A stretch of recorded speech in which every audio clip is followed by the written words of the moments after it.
face reading চেহেৰা পঢ়াৰ কলা যেটো কলাৰ সহায়ত আমি অন্য এজন ব্যক্তিক সন্মুখৰ পৰা দেখিয়ে তেওঁৰ স্বভাৱ চৰিত্ৰৰ বিষয়ে তেওঁ কেনে এজন ব্যক্তি সেই বিষয়ে আমি জানিব পাৰো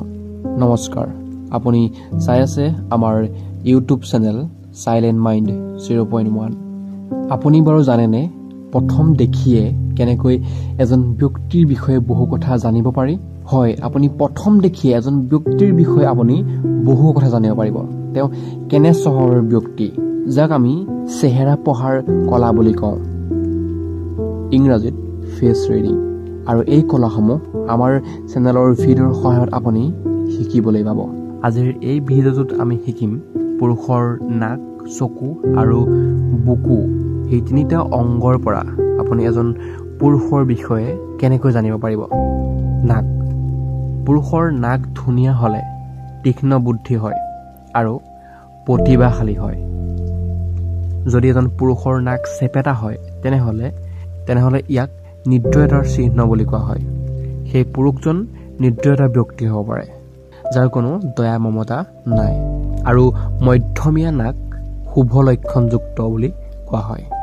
সাধাৰণতে এই তিনি ধৰণৰ নাকেই দেখা যায় আৰু এই তিনি ধৰণৰ নাকৰ পৰা আপুনি এজন ব্যক্তিৰ বিষয়ে এনে ধৰণৰ ধাৰণা কৰিব পাৰে এতিয়া আমি আহিছো চকু এজন পুৰুষৰ চকু চাই আপুনি তেওঁৰ বিষয়ে কি ধাৰণা কৰিব পাৰিব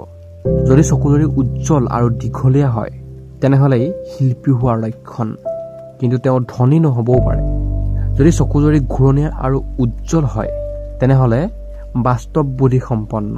আকৌ পুৰুষৰ চকু সৰু হলে তেওঁ কুপথে যায় অসমীয়াত এষাৰ কথা আছে যে চকু ৰঙা বুকু খাল সেই পুৰুষৰ লক্ষণ ভাল গতিকে জানো আহকচোন পুৰুষৰ বুকু চাই তেওঁৰ বিষয়ে কি জানিব পাৰি যাৰ বুকুৰ গঠন সুন্দৰ হয় তেনেলোকে একনিষ্ঠতা আৰু ব্যক্তিত্ব গঢ়ি তুলিব পাৰে বুকু সুন্দৰ হলে ভোগ বিলাসৰ অধিকাৰী হয় আৰু নানা বিষয়ত জ্ঞান আৰ্জনৰ ক্ষমতা থাকে বন্ধুসকল আপুনি বাৰু ইয়াৰ বিষয়ে কি ভাবে কমেন্ট বক্সত জনাবচোন